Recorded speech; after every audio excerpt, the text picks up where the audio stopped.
देश और शहर की खबरों के लिए देखते रहे सिटी प्रगति न्यूज। लाइक और सब्सक्राइब करना ना भूलें। समाचार पत्रों के पाठकों को मिले आयकर में छूट। दीक्षाभूमि मंत्रालय पत्रकार संवाद यात्रा का आज अमरावती में आगमन हुआ। स्थानीय पत्रकार संघ के पदाधिकारियों ने उनका स्वागत किया। प्रदेशाध्यक्ष वसंत मुंडे ने पत्रकार परिषद को संबोधित कर यात्रा के प्रयोजन के बारे में बताया। उन्होंने कहा कि सरकार के समक्ष 20 सूत्री मांगे रखी गई है, जिनमें समाचार पत्र खरीदने वाले पाठकों को इनकम टैक्स में सालाना 50,000 रुपये की छूट दी जानी चाहिए। उसी प्रकार समाचार पत्रों के विज्ञापनों पर लगाया गया 5% GST भी रद्द किया जाना चाहिए। ग्राम पंचायतों को समाचार पत्र खरीदने के लिए 10,000 रुपये का फंड दिया जाना चाहिए। इस समय मुंडे के साथ संतोष मानूरकर, नयन मुंडे, प्रवीण शेगोकर, अली असगर दवावाला और अजय आदि उपस्थित थे।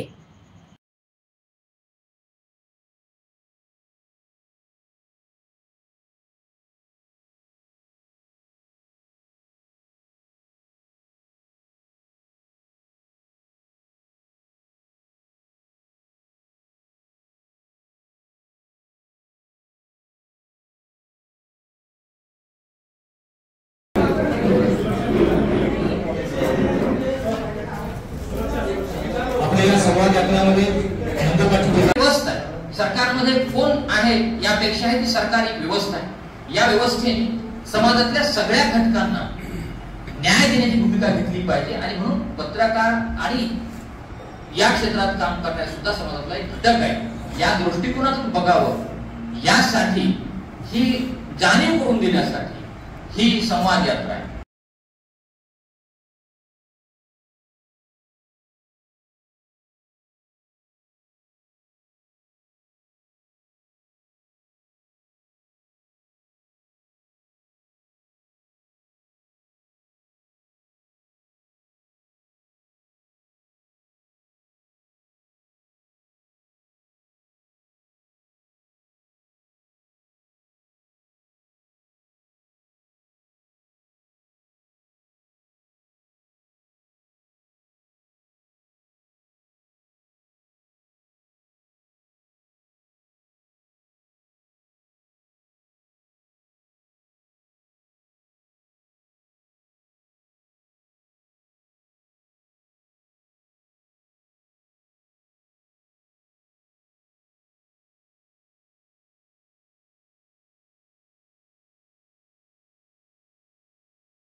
हाताळण्यासाठी काम करत होतं, त्यांच्याबरोबर वर्धमान पत्रकार सुद्धा काम करतायत। विशेषतः या सगळ्याच्या पुढे जाऊन प्रशासनाला आणि शासनाला दिशा देण्याचं काम, दिशा दाखवण्याचं काम ही माध्यमं करतायत। पण दुर्दैवाने या माध्यमात काम करणाऱ्या लागून जर दुर्दैवाने निधन झालं तर त्याला सुद्धा आपण इतर आपल्या फ्रंटलाईन्स वर्कर म्हणून आपण त्यांना गणलेलं आहे त्यांच्याप्रमाणे विमा कवच द्यावं अशा प्रकारची मागणी तत्कालीन सरकारकडे आपण केली होती।